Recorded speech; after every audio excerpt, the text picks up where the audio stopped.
So this happened a few years ago, maybe around 2017. I was 22 at the time and driving cross-country to visit my cousin in Colorado.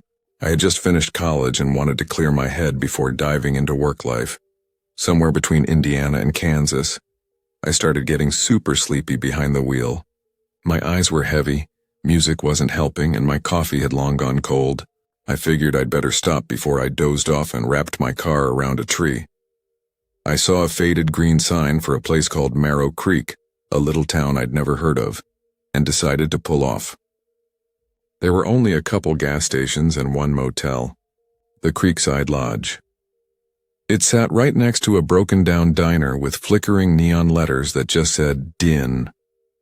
Everything about this place looked like it had been forgotten by time. But I didn't care. I just wanted a bed and a door that locked. I pulled into the gravel lot. The Creekside Lodge looked like it had been built in the 70s and never updated since. The paint on the walls was peeling, the porch light buzzed and flickered, and one of the windows had cardboard taped over it. I stepped into the front office, which was really just a small, stuffy room with a desk, a vending machine with nothing but ginger ale, and a dusty fake plant in the corner. An old man with sunken eyes and greasy gray hair was sitting behind the counter, reading a crumpled-up newspaper. "Hey," I said, trying to sound upbeat. "I just need a room for the night." He didn't look up right away. When he did, he just said $62 and held out his hand. I gave him my card. "Any chance I can get a corner room?" I asked, mostly because I like fewer neighbors when I'm trying to sleep. "No corners left," he grumbled, sliding me an old brass key on a huge red plastic tag. No room number on it, just a faded sticker. "Okay, thanks," I mumbled. The whole vibe was off, but again, bed, door, sleep, that was the goal. I walked across the lot to my room. Room 7, I figured, based on the sticker. There were only 2 other cars in the whole lot, both parked far down the row. The place was dead quiet. When I got to the room, I had to jiggle the key a bunch just to get the door to open. It made a loud click and creaked open like in a horror movie. The smell hit me first, this weird mix of mildew, old cleaning spray, and something sharp I couldn't place. The carpet was a stained mustard yellow mess, and the bedspread looked like it hadn't been washed in years. There was a little wooden desk, a tube TV, and one of those floral armchairs with stuffing poking out the side. I shut the door and tried locking it. That took even more effort than opening it. I had to really jam the key in and twist until it finally clicked. When I tested it by pulling the knob, it seemed stuck. Good enough. I turned on the light, well, tried to. One of the bulbs flickered, then went out completely. The other gave off a sickly orange glow. I shrugged, kicked off my shoes, and collapsed onto the bed. The springs groaned like a dying animal. The TV remote didn't work, of course. I tried a few buttons before tossing it aside and pulling the blanket over me. I was too tired to care. That's when I heard it. A loud, dull thud against the window. I sat up fast, my heart immediately racing. The window was right next to the bed, covered with thin yellow curtains. I slowly pulled the curtain back just enough to peek out. There was a man standing there. He looked to be in his 30s or 40s, kind of tall, wearing a dark hoodie and jeans. His face was pale and sweaty, and his eyes locked straight on mine. "Hey," he said, tapping the window again. "Hey, man. I need help. I'm hurt. Please let me in." I didn't say anything at first. My heart was pounding so hard I could hear it in my ears. "Please," he said again. I fell. I think I broke my leg. "Help me out, please. Just open up real quick," but his voice, it didn't sound right. It was calm. Too calm for someone who was supposedly injured. There was no limping, no struggling. He stood perfectly still, just watching me. I shook my head and yelled through the glass, "Go to the front desk." He banged on the window harder now. "They won't help me. You have to. Please, man. Please." I backed away from the window and closed the curtain tight. I didn't care what his story was. Something was wrong. Eventually, the knocking stopped. After a few minutes of silence, I peeked out. He was gone. I checked the door lock again just to be sure. Still jammed shut. I even pushed a chair against the doorknob just in case. Then I closed both curtains, turned off the light, and tried to settle back down. It took a long time for my heart to slow down, but eventually, I must have drifted off. I remember dreaming about being in a grocery store, one of those massive ones with long, endless aisles. I was running from something, but I didn't know what. Then I started hearing this clicking sound, sharp and fast like someone tapping metal against glass. Over and over. It got louder, echoing through the aisles, and then I woke up. But the clicking didn't stop, it was real. I opened my eyes in the dark and froze. The room felt colder than before, like the air had dropped 10 degrees. I looked down. The blanket was gone. I sat up slowly, trying to figure out where it went. That's when I saw him. A tall, thin figure was standing at the foot of the bed. He didn't move. He just stood there, towering over me in the dark. I couldn't see his face, just his shape and the glint of something in his hand. Before I could scream, he brought a finger to his lips and whispered, "Shh." My whole body locked up. He stepped closer, leaned down, and said, "I'm not going to hurt you. Not if you stay quiet." I nodded quickly. My mouth was dry and I couldn't get any words out. "Where's your wallet?" he asked. I pointed to my jeans on the floor. He turned and crouched down, going through the pockets. I heard the Velcro open and the shuffle of cards. "What else you got?" he whispered. I don't have anything," I stammered. "Just driving. Road trip." He didn't say anything. He stood up, walked to the door, and left. Just like that. As soon as I heard the door click shut, I jumped up and tried to relock it. Same nightmare as before. The key stuck, the lock jammed, the chair wobbled. I ended up dragging the dresser in front of the door and sitting against it. Phone in hand, calling 911. The dispatcher said they'd send someone, but it might be a while. While I waited, I went to the front desk. The old man was still there, still reading like nothing happened. I told him what happened. He didn't seem surprised. He just sighed and pulled up a black and white feed on an old monitor. "There," he said, pointing. It was the guy. Hoodie, hat, mask. I couldn't make out a single feature. "See?" I said. "That's the guy." "Yeah," the old man muttered. "He's come around before," I blinked. "What do you mean?" "You knew about him?" He shrugged. "Always wears the same thing. Never see his face. Never gets caught." I stared at him, stunned. "You want a refund?" he asked. I didn't even answer. I just grabbed my card back and walked out. I didn't even bother packing my bag properly. I threw everything in the car and drove until the sun came up. I canceled all my cards, left a police report at the next town, and ended up sleeping in a Walmart parking lot, door locked, keys in my hand. Haven't stayed at a roadside motel since, and I never will. Have you ever stayed somewhere that just felt wrong? I'm not talking about dirty sheets or bad service. I mean wrong like your bones knew it before your brain did. Well, let me tell you about the time I learned to trust that feeling. It was the summer of 2022, and my cousin Jonah and I took a trip down to the little town of Briar Glen. The town had been hit by some serious flooding a couple weeks earlier, and a bunch of churches back home had collected donations for the folks down there. Clothes, blankets, food, all kinds of stuff. We offered to drive a truckload down and help hand it out. Felt like a good thing to do, you know? The first night we stayed at a nice seaside hotel in a nearby town called Dovetail. It was one of those cozy little places with floral curtains, a tiny fridge, and just enough of a view of the ocean to make you forget the smell of mildew in the hallways. That night, Jonah convinced me to watch The Woods Are Watching, some indie horror movie about teenagers getting hunted in the forest by this witch thing. It wasn't even that scary, but you know how it is when it's late and you're in a strange place.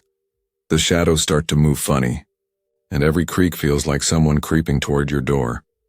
Needless to say, I didn't sleep great. The next day we did our drop-off in Briar Glen. The town was in rough shape. Mud-streaked roads, houses gutted out, kids playing with sticks next to broken-down swings. Still, the people were kind, grateful, and tough. It felt good to help, and by the end of the day, we were both exhausted. Now here's where things took a turn. We didn't plan to stay another night, but we'd finished late and didn't want to drive through the mountains in the dark. I called around for places to stay, but everything decent was fully booked.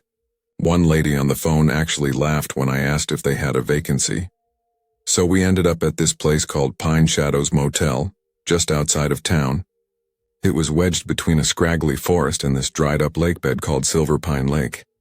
I swear to you, It looked like the set of a bad horror film. The sign out front had half the letters burned out, just read, Pine Haddo, Motel, and there were weeds growing through the parking lot. A chain-link fence ran around the edge, bent in places like something big had pushed through it. I almost told Jonah we should just sleep in the truck, but he was already unloading our bags. We met the two people who ran the place. First was this tiny old woman named Martha. She had this high, raspy voice like she'd been chain-smoking since birth, but she was friendly. Gave us room keys, pointed out the vending machine, and mentioned that Silver Pine Lake had been empty for over 25 years. Used to be full of fish, she said, but now it just swallows things. Then she laughed, cackled. Really? And I couldn't tell if it was a joke or not. Then there was her husband. She called him Mr. Greeley, but never by his first name. He just stood behind her watching us. Didn't smile. Didn't blink much either. His skin looked paper thin, like he was made of wax, and his eyes were sunk so deep into his face it looked like they were trying to escape his skull. Jonah said he looked like a corpse with a beard. I tried to say hi, but he didn't respond. Just turned and walked away. That night, we didn't hang around the room much. We grabbed pizza from a gas station and sat in the truck to eat. Neither of us wanted to go back in. It wasn't just the weird vibe. There was this heaviness in the air, like the whole place was holding its breath. Around 8 p.m., we pulled into the motel lot. The trees around the property seemed taller than they should have been, like they'd grown overnight. The wind was dead still, but somehow the branches kept moving, slow and twitchy, like fingers in a dream. When Jonah opened the back of the truck to grab something, he found a bag tucked way under the spare tire. It was full of kids' clothes, tiny socks, a stuffed rabbit with one ear missing, a shirt that said Dino Expert. We must have missed it during the drop-off. He figured we could take it over to the trailer park nearby. Might be some families who needed it. So we grabbed the bag and started walking. But the closer we got to the edge of the property, the more my skin started crawling. It felt like the trees were leaning in, listening. There was this buzzing in my ears like when your blood pressure spikes, and the air suddenly smelled sweet, sickly sweet, like rotting fruit or melted crayons. I stopped in my tracks. Let's take it to the front desk, I told Jonah. Maybe Martha can give it to someone in the morning. He didn't argue. I think he felt it too. So we brought the bag up to the front office. Martha wasn't there, but Mr. Greeley was.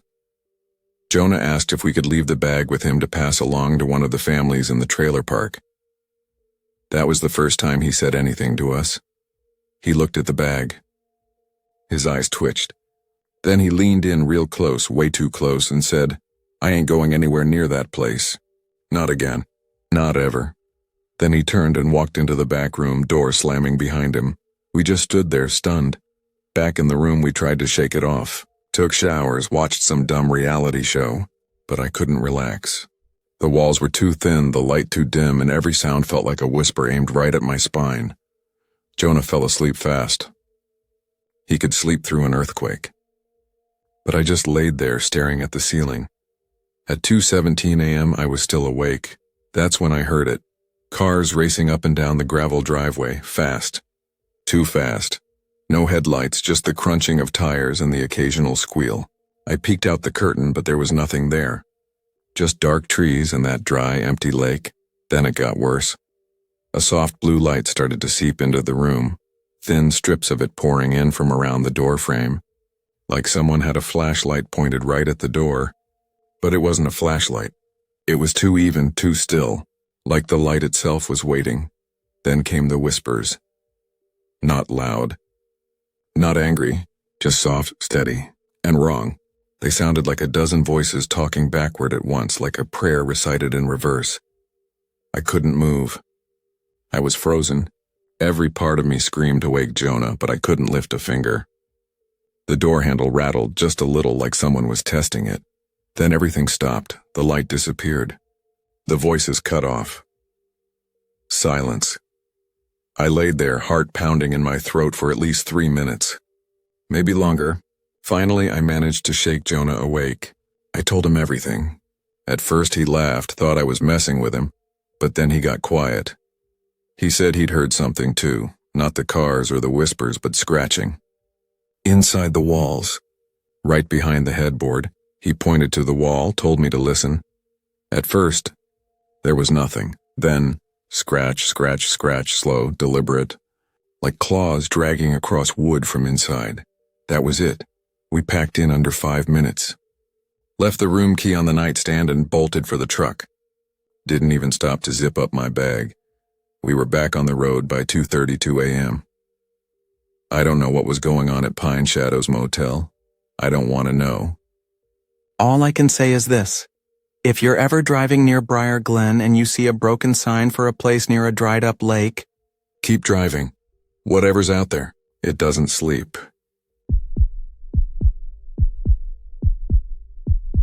So let me tell you about the night I genuinely thought I was going to die, or worse, vanish and never be found. This happened a couple of years ago, back in 2017. I still think about it sometimes when I can't sleep. At the time, I was 23, and my cousin Jake and I were super close. We'd grown up together like brothers. We were both going through rough breakups, so we figured we'd get out of town for the weekend and take a little road trip through Oregon. Nothing fancy, just small towns, scenic routes, and a bit of hiking. Something to clear our heads. We ended up in this quiet little town called Pine Ridge, middle of nowhere, surrounded by forest. Seemed peaceful, maybe a bit too peaceful. We booked a basic hotel on the edge of town, but, surprise, we got into a stupid argument on the second night.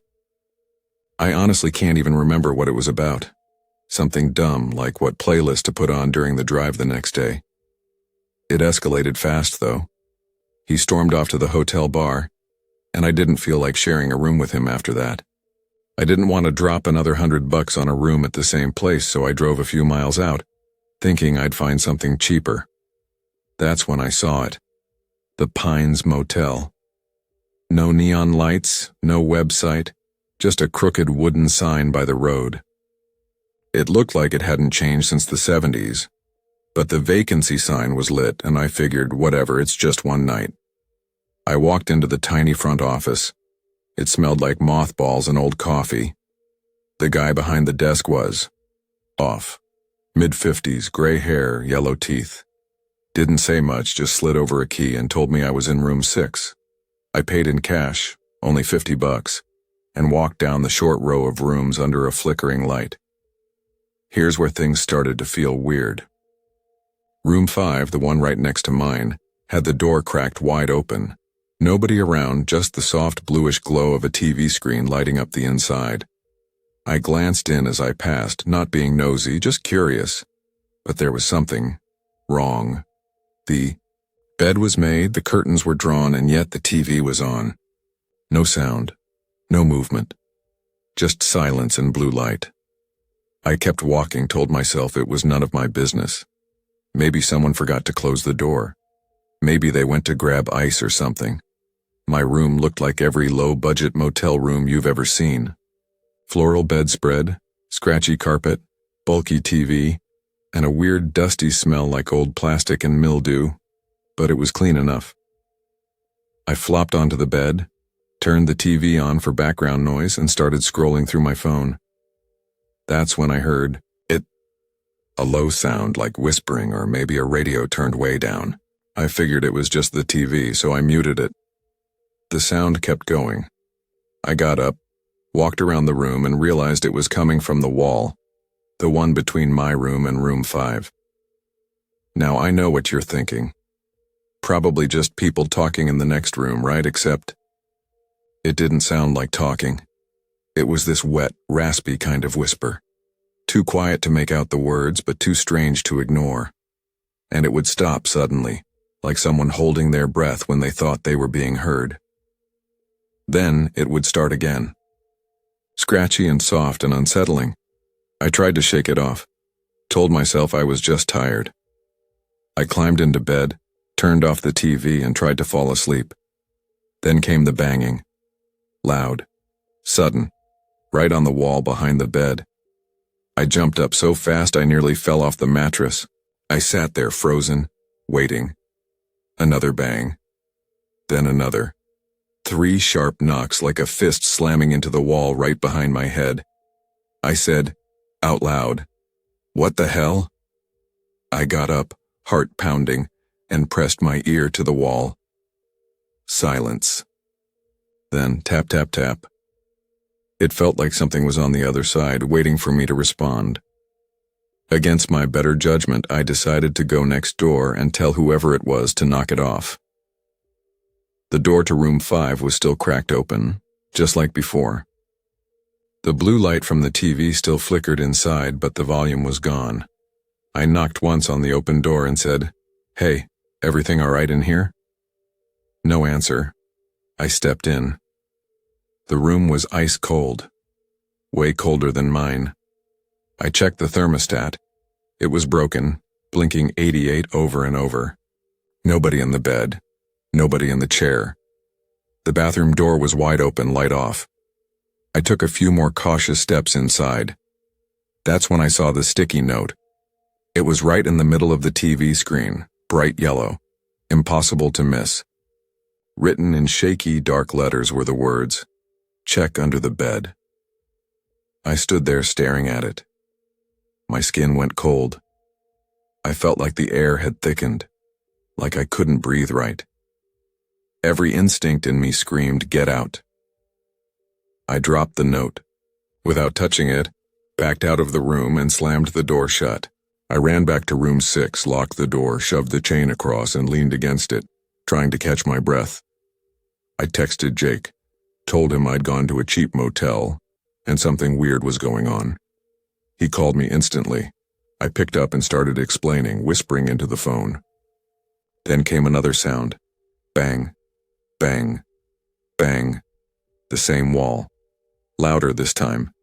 It made the headboard shake. Jake heard it through the phone. "Dude, you need to get out of there. Now."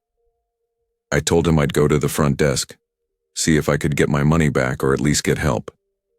I threw on my shoes, grabbed my keys, and bolted.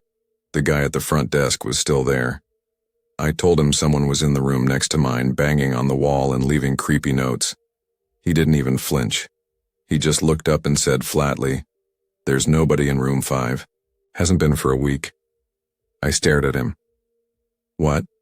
"I just saw the door open, the TV's on, there was a note." He shook his head slowly. "Room's empty. You sure you didn't imagine it?" I wanted to scream. Instead, I insisted he come look. He finally sighed, grabbed a key, and led the way. When we opened the door to room 5, the TV was off. The room was pitch black, and the sticky note, gone. He flipped on the lights. Everything was quiet. He even bent down and checked under the bed. Nothing but dust and a broken coat hanger. He stood up and said, "Merci, nothing here." I asked for a refund. He gave me a half smile and said, "No refunds after check-in." At that point, I didn't care. I just wanted out. I drove straight back to the hotel, found Jake, and crashed in his room. We didn't argue anymore that night. I didn't sleep either. Even now, years later, I don't know what was in that room. I don't know who left the note or what I would have seen if I'd looked under the bed.